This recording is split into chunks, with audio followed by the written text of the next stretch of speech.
ओम शांति। 28 मई 2026 आज की मुरली का टाइटल है, बाबा ने कहा, मीठे बच्चे, तुम बाप के पास आए हो अपनी ऊंच तकदीर बनाने। जितना श्रीमत पर चलेंगे उतना ऊंच तकदीर बनेगी। आज की मुरली से प्रश्न है, भक्ति की कौन सी आदत अभी तुम बच्चों में नहीं होनी चाहिए? उत्तर, भक्ति में थोड़ा दुख होगा, बीमारी होगी तो कहेंगे, हे राम, हे भगवान, हाय हाय करने की आदत भक्ति में होती। अभी तुम्हें कभी भी मुख से ऐसी बोल नहीं निकालने हैं। तुम्हें तो अंदर ही अंदर मीठे बाबा को प्यार से याद करना है। गीत तकदीर जगाकर आई हूँ। ओम शांति। हर एक मनुष्य पुरुषार्थ करते हैं सुख और शांति की तकदीर बनाने। साधु संत सन्यासी आदि कहते हैं, हमको शांति चाहिए, दुख हरो सुख दो। समझते हैं भगवान ही मनुष्य मात्र का दुख हरता सुख करता है। अब भगवान को मनुष्य जानते तो हैं नहीं। तुम तो कहते हो शिव बाबा, ब्रह्मा विष्णु शंकर को बाबा नहीं कहेंगे, वह तो देवता हैं। भगवान को ही बाबा कहेंगे, वह है निराकार जिसकी पूजा करते हैं। जानते हैं शिव बाबा सभी का है, परंतु यह ख्याल नहीं आता कि हम बाबा क्यों कहते हैं। बाबा तो एक लौकिक भी है, यह फिर कौन सा बाप है? यह आत्मा कहती है वह निराकार बाप है, वह भी निराकार है। हम आत्मा भी निराकार हैं। साकार बाबा होते हुए भी आत्मा उस बाप को भूलती नहीं है। गॉड फादर है, हम उनके बच्चे हैं। यहाँ कहते हैं परम पिता, अंग्रेजी में कहते हैं गॉड फादर, सुप्रीम सोल, सबसे ऊंचा। लौकिक बाप तो शरीर का रचयिता है और वह है पारलौकिक बाप। बाप ही बैठ बच्चों को समझाते हैं। क्या समझाते हैं? बाप को याद करते हैं क्योंकि बाप से वर्षा मिलता है। बाबा कहते हैं कि आप बच्चे मुझे याद करते हैं क्योंकि आप बच्चों को मुझे परम पिता परमात्मा से वर्षा मिलता है। तुम बाप के पास आए ही हो वर्षा लेने।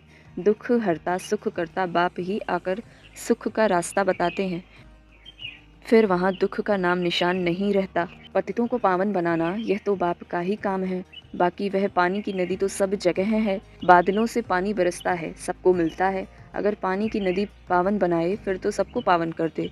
पावन बनने की युक्ति बाप ही आकर बताते हैं।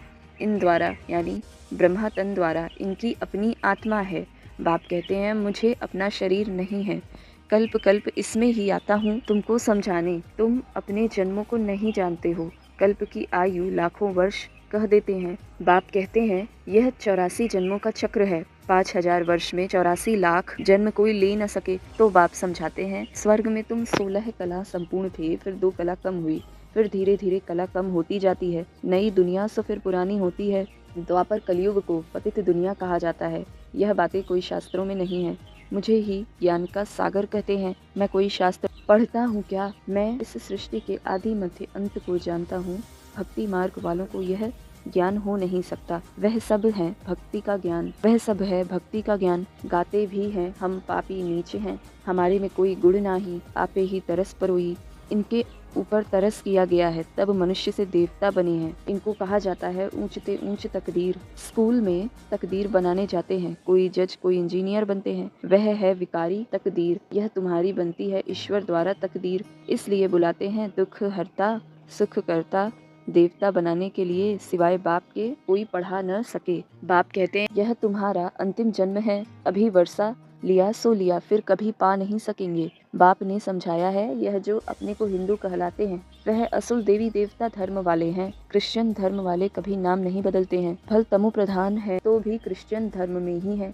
तुम देवी देवताएं हो, परंतु पतित होने के कारण अपने को हिंदू कह देते हो, अपने को देवता नहीं कह सकते। यह भूल गए हैं कि हम असल देवी देवता थे। अपने को देवता धर्म वाला कोई नहीं कहलाते हैं क्योंकि विकारी हैं। यह है देह अभिमान। सबका सद्गति दाता एक माशूक है, वह आते ही हैं जब सबको सद्गति मिलती है। स्वर्ग की स्थापना होती है, दुख का नाम निशान गुम हो जाता है। अभी तुम बच्चे यहाँ आए हो बेहद के बाप से स्वर्ग का यानी 21 जन्मों के लिए सदा सुख का वर्षा पाने, और कोई भी मनुष्य मात्र किसी को स्वर्ग का मालिक बना नहीं सकते। शिव बाबा भारत में ही आकर भारत को स्वर्ग बनाते हैं। शिव जयंती भी मनाते हैं, परंतु भूल गए हैं कि बाबा से हमको स्वर्ग का वर्षा मिलता है। अच्छा, मीठे मीठे सिकी लधे बच्चों प्रति माता पिता बाप दादा का याद प्यार और गुड मॉर्निंग। रूहानी बाप की रूहानी बच्चों को नमस्ते। हम सभी रूहानी बच्चों के रूहानी माता पिता बाप दादा को याद प्यार, गुड मॉर्निंग, नमस्ते। शुक्रिया बाबा, शुक्रिया। आज की मुरली से धारणा के लिए मुख्य सार। पहली पॉइंट, बाबा ने कहा, पढ़ाई के आधार पर अपनी तकदीर ऊंच बनानी है, मनुष्य से देवता बनना है, पावन बनकर घर वापस जाना है, फिर नई दुनिया में आना है।